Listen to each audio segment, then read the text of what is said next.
विस्तार से बताइए ना, आप कौन हैं? जमुना के पावन तट पर आप क्यों एकांत में, जमुना के पावन तट पर आप क्यों दुखी हैं? ये सखियां कौन हैं?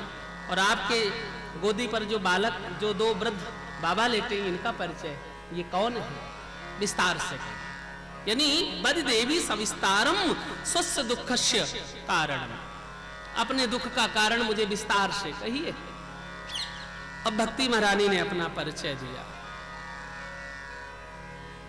अहम भक्तिरितिख्यातः इमौ मे तनयौ मतौ। भक्ति महारानी ने परिचय दिया कि देखो महाराज नारद जी, मेरा नाम भक्ति है।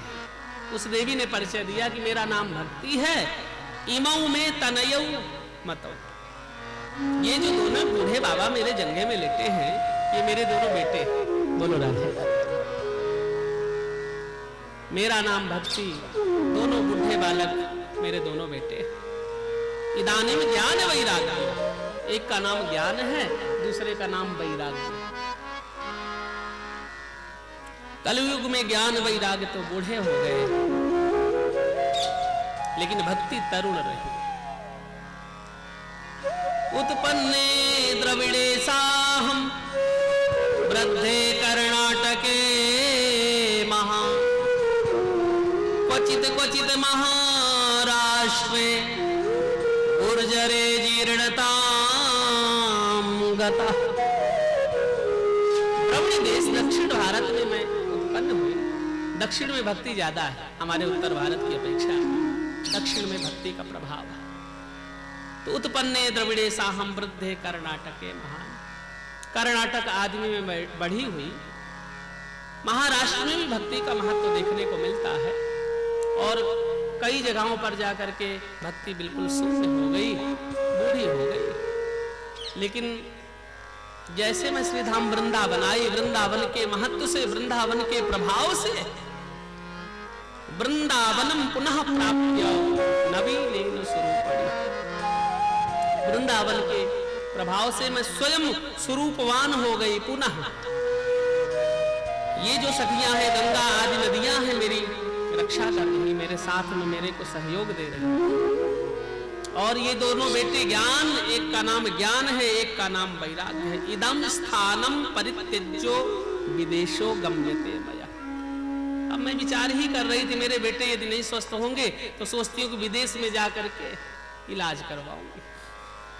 बोलो राधे राधे राधे। हम भारतवासियों की एक बहुत बड़ी कमी रही, जब तक व्यक्ति हमारे मध्य में, हमारे बीच में रहता, तब तक उसको हम पहचान नहीं पाते। और जब वो व्यक्ति हमारे से दूर चला जाता है तो उसके एक एक गुण धर्म स्मरण आते हैं। जब तक हमारे देश में योग बन करके रहा, तब तक हम योग को पहचान नहीं सके। जब यही योग विदेश में योगा बन करके पुनः वापस आया विदेश से घूम करके, तो मेडिटेशन बन गया और सब घर घर योगा की चर्चा होने लगी।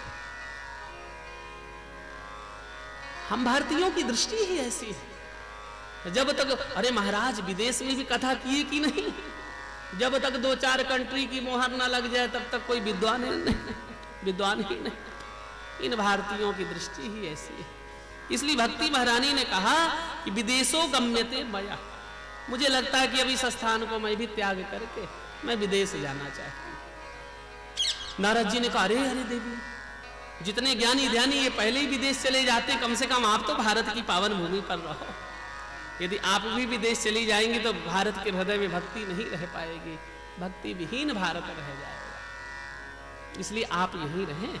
मैं आपके स्वस्थ होने, आपके बालकों के स्वस्थ होने की कामना करता हूं, और मैं इसका इलाज खोजता हूं। तेन लुप्तः सदाचार्यो, वैसे ही आजकल सब कुछ लुप्त होता जा रहा है। हे महारानी भक्ति, आप इसी भारत की भूमि पर रहो, ऐसा नारद जी ने निवेदन किया। तो वृंदावनस्य संयोगात् पुनस्तम तरणी नवा, धन्यं वृंदावनं तेन भक्तिर्नृत्यति यत्र च। धन्य है वृंदावन, जहां पर भक्ति महारानी नाचती है, आज भी गुणगान करती है, ताता थैया करती हुई नाचती है। नारद जी ने ज्ञान वैराग्य को जगाने के लिए कई प्रयास किए। भक्ति महारानी ने पूछा, नारद जी मुझे लगता है कि मेरे बेटों का इलाज यहां नहीं हो पाएगा। वेद वेदांत घोषस्यो गीता पाठ मुहुर मुहुर, वेद का, वेदांत का, गीता का पाठ। नारद जी ज्ञान वैराग को जगाते और कान में जाकर के गीता का ज्ञान देते, उपनिषदों का ज्ञान देते। ऐसा लगता है कि जैसे बहुत थका हुआ व्यक्ति बहुत दूर से आया है, भोजन प्रसाद पाया और वहीं सो गया। घर वालों ने बहुत जगाया, बेटा उठ ले। जग तो गया, लेकिन जैसे बैठा फिर वहीं तो ऐसे ही नारद जी के ज्ञान के प्रभाव से, नारद जी के उपचार के प्रभाव से ज्ञान वैराग जगे तो, लेकिन थोड़ी देर के लिए जगे, फिर वहीं पर मूर्छित होकर के लेट गए।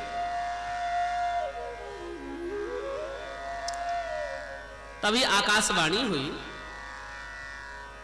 आकाशवाणी ने कहा, नारद जी आप सत्कर्म करो, सत्कर्म के प्रभाव से ज्ञान वैराग निश्चित जग जाएंगे, आप सत्कर्म करो।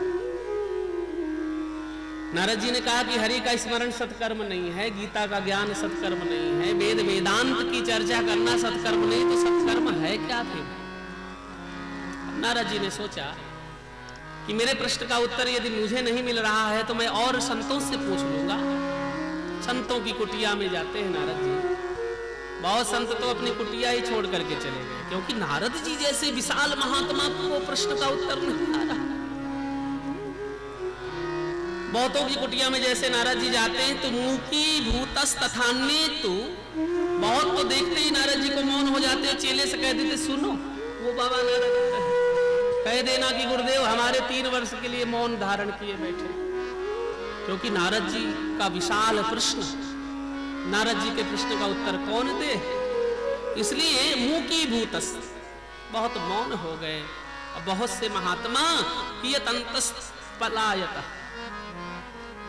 बहुत महात्मा तो पलायिता, पलायन कर गए, घर को छोड़ गए, कुटिया को छोड़ गए, क्योंकि अभी अभी नारद जी आएंगे, देखो नारद जी प्रश्न पूछेंगे, उत्तर मिलेगा नहीं। अरे महाराज जब बड़े बड़े महात्मा नहीं टिक रहे तो हम लोग नारद जी के प्रश्न का उत्तर कैसे दे देंगे? इसलिए पलायिता, बहुत महात्मा कुटिया छोड़ करके पलायन कर।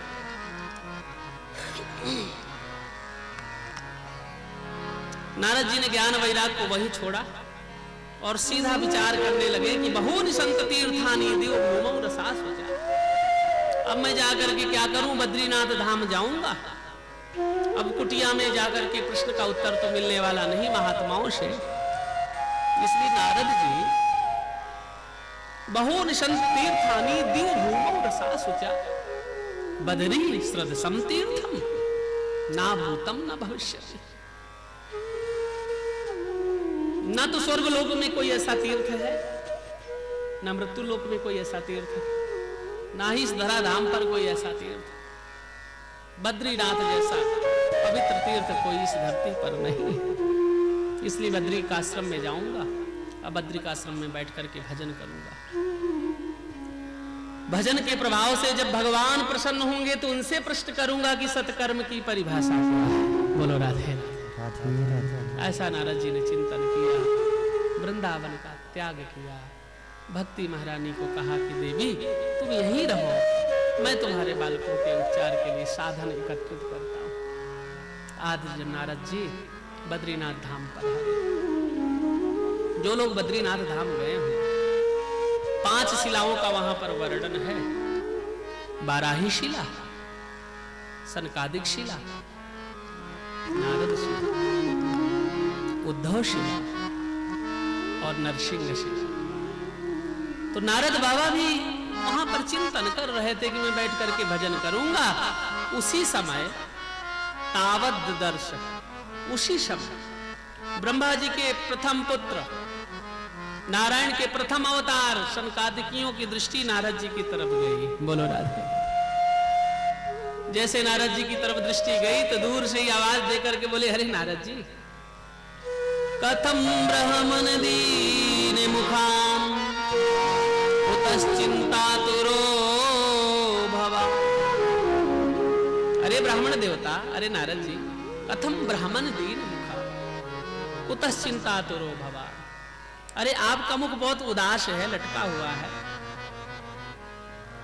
और आपके मुखमंडल में कभी चिंताएं व्याप्त तो नहीं हुई नारद जी। रोता हुआ व्यक्ति भी आपसे मिल ले तो वो भी हंसने लग जाए, और दुनिया को हंसाने वाला आज महात्मा स्वयं दुखी है। सनकादिकों ने प्रश्न किया, नारद क्या बात है, सब ठीक है ना? नारद जी ने कहा, संतों के चरणों में नारद जी ने भी वंदन किया, क्योंकि बड़े भाई ही लगते हैं सनकादिक।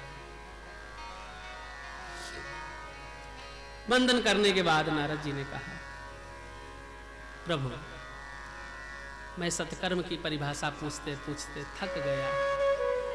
आखिर सत्कर्म क्या है? गीता का ज्ञान सत्कर्म नहीं, वेद वेदांत के पाठ सत्कर्म नहीं, तो फिर सत्कर्म किसको कहे?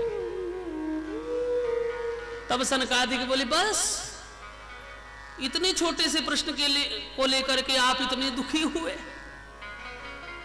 नारद जी के तो होश उड़ गए। बोले, मैं जिस प्रश्न को लेकर के इतना चिंतित था, दुखी था, और इसको तो इन्होंने यूं मिनटों में कह दिया। बोले, बाश, अरे बहुत बड़ा प्रश्न थोड़ो है नारद जी, पहले बैठो, बैठिए। कहां से आ रहे हैं, कैसे आ रहे हैं, सारा वृतांत बताइए ना। समझ लो आपकी समस्या का निदान यहां पर हो ही गया।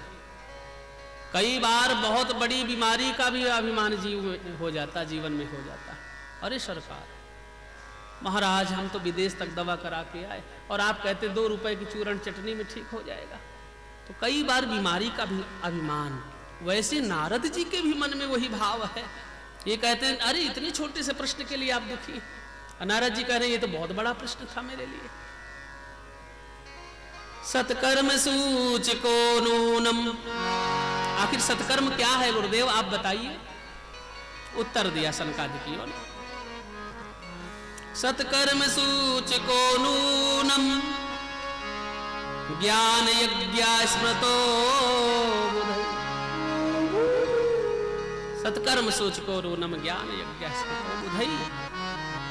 श्रीमद् भागवतालाप सतो गीता सुकादिभिः।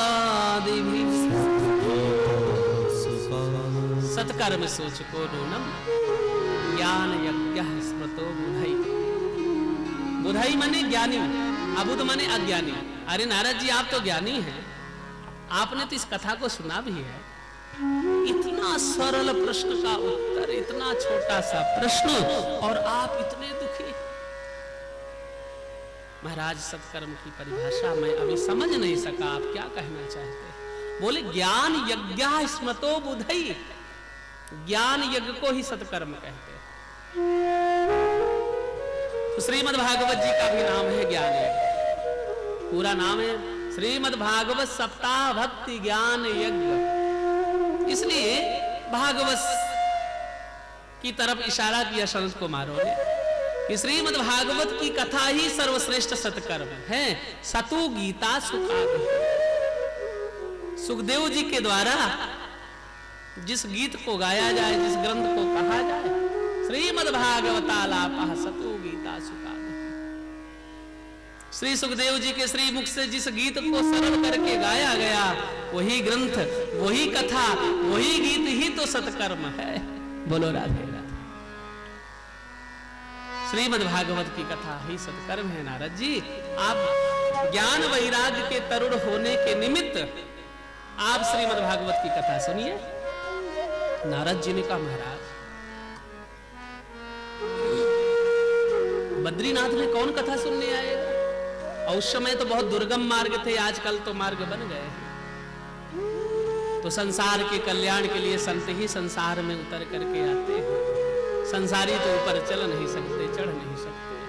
देखो, इतनी माधुर्यमयी कथा बोकारो में हो रही है, सबके भाग्य में थोड़ा है। जिनके भाग्य में है वही व्यक्ति यहां दौड़ करके आया। इसलिए नारद जी ने कहा, गुरुदेव, सबके भाग्य में बद्रीनाथ धाम का दर्शन नहीं है। इसलिए यदि आप कहें तो इस आयोजन को हम लोग हरिद्वार में रखें, क्योंकि हरिद्वार से 324 किलोमीटर से भी ज़्यादा ऊंचाई पर बद्रीनाथ धाम बसा हुआ है। तो संसारी तो ऊपर चढ़ नहीं सकता,